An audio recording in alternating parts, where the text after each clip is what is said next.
ஓம் ஹ்ரீம் ஸ்ரீவக்ரமூர்த்தஜே நமஹ ஒரு 10 நிமிஷம் பிரார்த்தனை வாங்கிடுங்க. व्यासादिकं गृह्णात् ओम ह्रीं ईशानमूर्धाय उमाजी नमः ओम ह्रीं दुर्गुरुवक्त्राय सूर्यै नमः ओम हं अघोरहृदयाय गंगाजी नमः ओम हं भवदेव वृक्षाय अंबिकाजी नमः ओम हं सद्योजातमूर्तये गणाम्बिकाजी नमः साभ्य पंचस्थानेषु ओम ह्रीं ईशानमूर्धाय नमः ओम ह्रीं दुर्गुरुवक्त्राय नमः ओम हं अघोरहृदयाय नमः ओम ह्रीं भवदेव वृक्षाय नमः ओम हं सद्योजातमूर्तये नमः मुने नावाक्य विद्यादेहाय नमः नेत्रेभ्यो नमः गौरेरिवायुसलिलाक्षते कमलीतिपदीशाचतुष्पदी अष्टामदी नवमदी बभूषे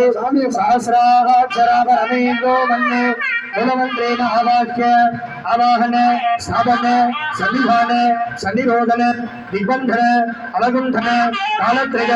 देव नमस्कार मुद्रामृदर्श चन्दनाक्षत पुष्पैरभ्यर्च्य गर्भमुक्तिमादाय जपं कुर्यात् ओम जातवेदसे सुनमाम सोममराति यतो नितः दिवेदः सन परिषदति दुर्गानि विश्वानावे वसन्तुं दुरितात्यग्निः